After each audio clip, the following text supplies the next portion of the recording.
साल आषाढ़ महीना 12 जून से 10 जुलाई तक रहेगा। धार्मिक मान्यताओं के अनुसार आषाढ़ माह में गुरु की उपासना सबसे फलदायी होती है।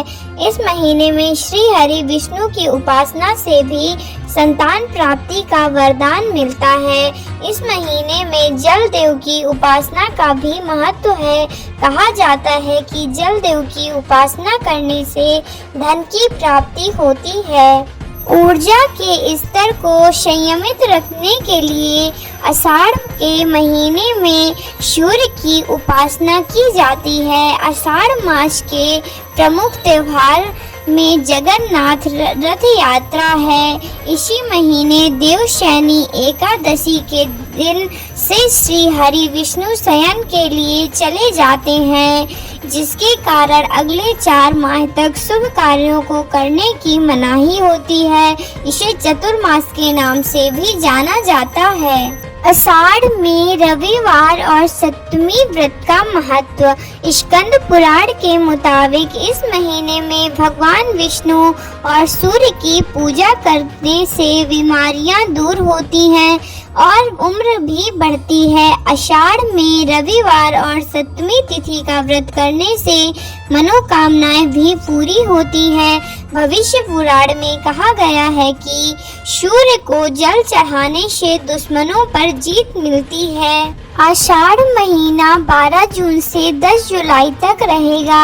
इस महीने उगते हुए सूरज को अर्घ्य देने से की परंपरा है। आषाढ़ के दौरान सूर्य अपने मित्र ग्रहों की राशि में रहता है। इससे सूर्य का शुभ प्रभाव और बढ़ जाता है। स्कंद पुराण के मुताबिक आषाढ़ महीने में भगवान विष्णु के वामन अवतार की पूजा करनी चाहिए, क्योंकि इस महीने के देवता भगवान वामन ही हैं। इसलिए आषाढ़ महीने के शुक्ल पक्ष की द्वादशी तिथि पर भगवान वामन की विशेष पूजा और व्रत की परंपरा है। ऋतु परिवर्तन का महीना। वामन पुराण के मुताबिक आषाढ़ महीने के दौरान भगवान विष्णु के इस अवतार की पूजा करने से मनोकामनाएं पूरी होती हैं, संतान सुख मिलता है, जाने अनजाने में हुए पाप और शारीरिक परेशानियां भी खत्म हो जाती हैं। आषाढ़ महीना धर्म कर्म के अलावा सेहत के नजरिए से भी बहुत खास होता है। आयुर्वेद के प्रमुख आचार्य चरक, सुश्रुत और बाघ भट्ट ने इस महीने को ऋतुओं का संधि काल कहा है, यानी ये मौसम परिवर्तन का समय होता है। इस दौरान गर्मी खत्म होती है और बारिश की शुरुआत होती है। ज्योतिषियों की मुताबिक आषाढ़ महीने में सूर्य मिथुन राशि में रहता है, इस कारण भी रोगों का संक्रमण बढ़ता है। श्री राम ने की थी सूर्य देव की पूजा। स्कंद और पद्म पुराण के अनुसार सूर्य को देवताओं की श्रेणी में रखा गया है। उन्हें भक्तों को प्रत्यक्ष दर्शन देने वाला भी कहा जाता है। इसलिए आषाढ़ महीने में सूर्य देव को जल चढ़ाने से विशेष पुण्य मिलता है। वाल्मीकि रामायण के अनुसार युद्ध के लिए लंका जाने से पहले भगवान श्री राम ने भी सूर्य को जल चढ़ाकर पूजा की थी। इससे उन्हें रावण पर जीत हासिल करने में मदद मिली। आषाढ़ महीने में सूर्य को जल चढ़ाने से सम्मान, सफलता और तरक्की मिलती है। दुश्मनों पर जीत के लिए भी सूर्य को अर्घ्य दिया जाता है। सूर्य पूजा से बढ़ता है आत्मविश्वास।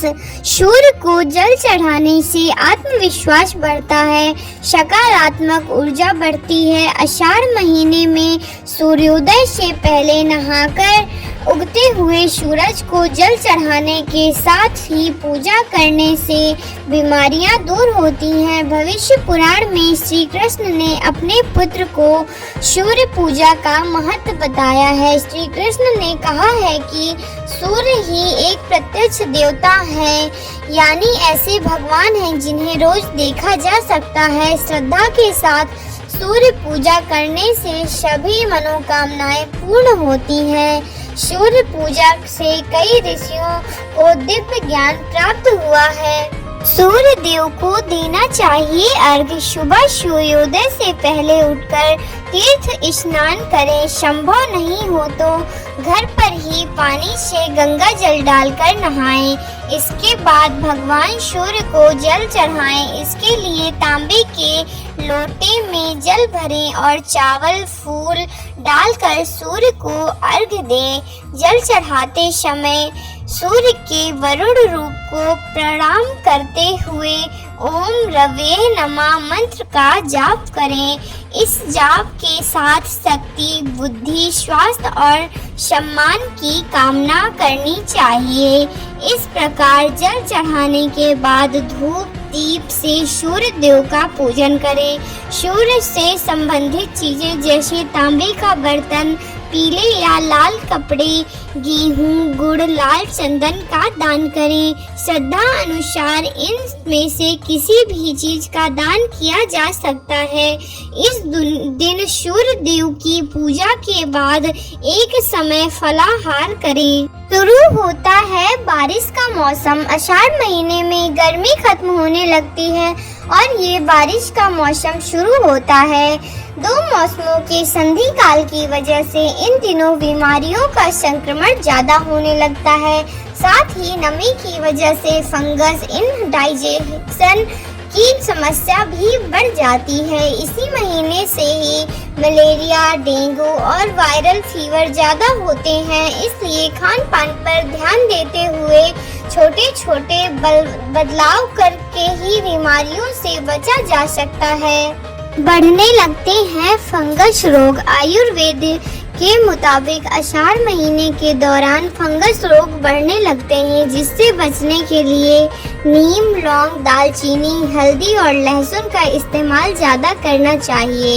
इसके साथ ही त्रिफला चूर्ण को गर्म पानी के साथ लेना चाहिए और गिलोय भी खाना चाहिए। साथ ही इस महीने में टमाटर, अचार, दही और अन्य खट्टी चीजें खाने से बचना चाहिए। मसालेदार खाने से परहेज। ऋतु परिवर्तन के इस काल में पानी से संबंधित बीमारियां ज्यादा होती हैं। ऐसे में इन दिनों में पानी उबालकर पीना चाहिए।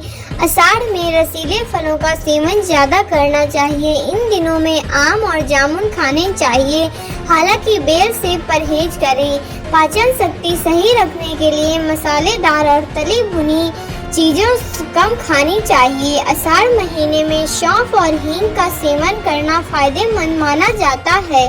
इस महीने में साफ सफाई पर ज्यादा ध्यान देने की जरूरत है। वामन रूप की पूजा और व्रत। आषाढ़ महीने में गुरुवार को भगवान विष्णु के वामन रूप की पूजा विशेष महत्व बताया गया है। इस दिन व्रत और पूजा के बाद छोटे बच्चे को भगवान वामन का रूप मानकर भोजन करवाया जाता है और जरूरत की चीजों का दान भी किया जाता है। साथ ही इस महीने की दोनों एकादशी तिथियों पर भगवान वामन की पूजा के बाद अन्न और जल का दान किया जाता है। वामन रूप में अवतार। सतयुग में असुर बलि ने देवताओं को पराजित करके स्वर्ग लोक पर अधिकार कर लिया था। इसके बाद सभी देवता भगवान विष्णु के मदद मांगने पहुँचे। तब विष्णु जी ने देव माता अदिति के गर्भ से वामन रूप में अवतार लिया। इसके बाद एक दिन राजा बलि यज्ञ कर रहा था। तब वामन देव बलि के पास गए और 3 पग धरती दान में मांगी। शुक्राचार्य के मना करने के बाद भी राजा बलि ने वामन देव को 3 पग धरती दान में देने का वचन दे दिया। इसके बाद वामन देव ने विशाल रूप धारण किया और एक पग में धरती और दूसरे पग में स्वर्ग लोक नाप लिया। तीसरा पैर रखने के लिए कोई स्थान नहीं बचा तो बलि ने वामन को खुद सिर पर पग रखने को कहा। वामन देव ने जैसे ही बलि के सिर पर पैर रखा वह पाताल लोक पहुंच गया। बलि की दानवीरता से प्रसन्न होकर भगवान ने उसे पाताल लोक का स्वामी बना दिया और सभी देवताओं को उनका स्वर्ग लौटा दिया। आषाढ़ महीने में पड़ने वाले सभी त्योहारों की संपूर्ण जानकारी।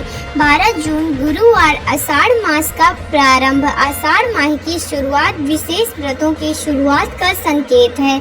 14 जून शनिवार कृष्ण पिंगल संकष्टी चतुर्थी। गणेश जी की पूजा के लिए व्रत विशेष रूप से गणेश भक्तों द्वारा मनाया जाता है। 15 जून को रविवार मिथुन संक्रांति। सूर्य का मिथुन राशि में प्रवेश होगा। कृषि संबंधी कार्यों के लिए महत्वपूर्ण तिथि। 18 जून बुधवार मासिक जन्माष्टमी। कालाष्टमी भगवान कृष्ण की मासिक जयंती। काल भैरव की पूजा। 21 जून शनिवार योगिनी एकादशी। साल का सबसे बड़ा दिन, विशेष रूप से उपवास और ध्यान के लिए उपयुक्त दिन। 22 जून रविवार योगिनी एकादशी। पारण मासिक कार्तिकाई उपवास का समापन। कार्तिकाई दीपमालिका की पूजा। 23 जून सोमवार सोम प्रदोष व्रत। मासिक शिवरात्रि भगवान शिव की पूजा, विशेष रूप से रात्रि जागरण। 24 जून मंगलवार रोहिणी व्रत, विशेष रूप से जैन समुदाय द्वारा मनाया जाता है। 25 जून बुधवार दर्श अमावस्या। आषाढ़ अमावस्या पितरों की तृप्ति के लिए विशेष पूजा, विशेष रूप से दक्षिण भारत में महत्वपूर्ण। 26 जून गुरुवार आषाढ़ गुप्त नवरात्रि। कलश स्थापना, चंद्र दर्शन।